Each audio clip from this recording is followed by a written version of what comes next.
शांति से बीत जाता है। जब परिवार में सभी लोग राहत की सांस ले ही रहे होते हैं कि एक कमला डरावनी और असामान्य हरकतें करने लगती है। कमला के साथ हो रही घटनाओं से शशि, कुलदीप और अखिलेश को इतना तो समझ में आ ही गया था कि कमला के ऊपर किसी प्रेत का साया है। शशि कमला के ऊपर से इस नेगेटिव एनर्जी को हटाने के लिए घर में एक छोटा सा हवन करने की कोशिश करती है, लेकिन कमला उसे भी पूरा नहीं होने देती और पंडित को चेतावनी देकर भगा देती है। शशि के पति अखिलेश ठाकुर को इतना तो समझ में आ गया था कि ये कोई बहुत शक्तिशाली प्रेत है जो इतनी आसानी से उसका पीछा नहीं छोड़ेगा।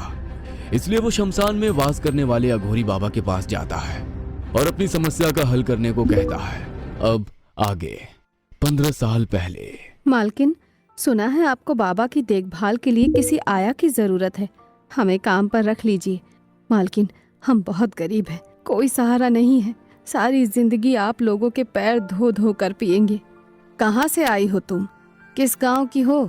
तुम्हारा पति, बच्चे, बाकी सब कहाँ हैं? कोई नहीं है मालकिन, हमारा इस दुनिया में कोई नहीं है। जिस गरीब के सर पर बाप का साया ना हो उससे कौन शादी करेगा मालकिन? बस हमें तो सर छुपाने भर की जगह मिल जाए, इससे ज्यादा की इच्छा नहीं है।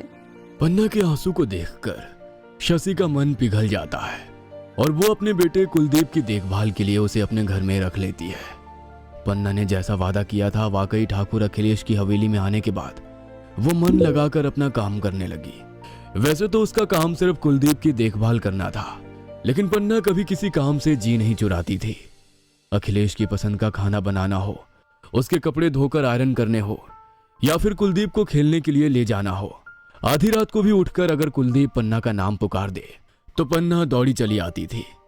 पन्ना की लगन और मेहनत देखकर धीरे धीरे वो शशि की सबसे खास हो गई। कहने को तो घर में आधा दर्जन नौकर थे, लेकिन पन्ना ने उन नौकरों में अपनी एक अलग ही जगह बना ली थी। बाकी नौकरों को तमाम रोक टोक थी, लेकिन कुलदीप की आया होने के कारण पन्ना घर के किसी भी हिस्से में आ जा सकती थी। कुलदीप की देखभाल के अलावा भी पन्ना का यहाँ आने का कोई कारण हो सकता है, यह तो शशि ने कभी सोचा ही नहीं था।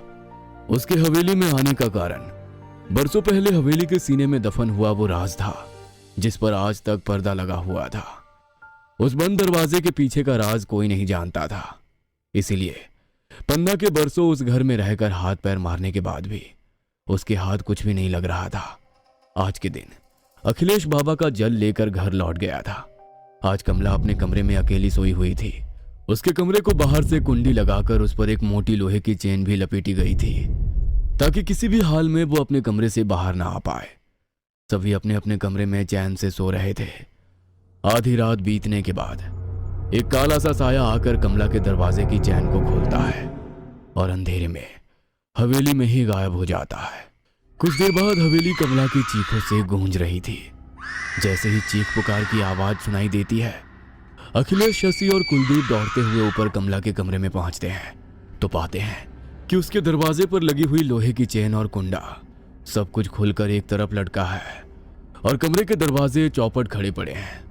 दौड़ते हुए वे लोग कमरे के अंदर पहुंचते हैं तो देखते हैं कि कमला अपने कमरे से गायब हो गई है।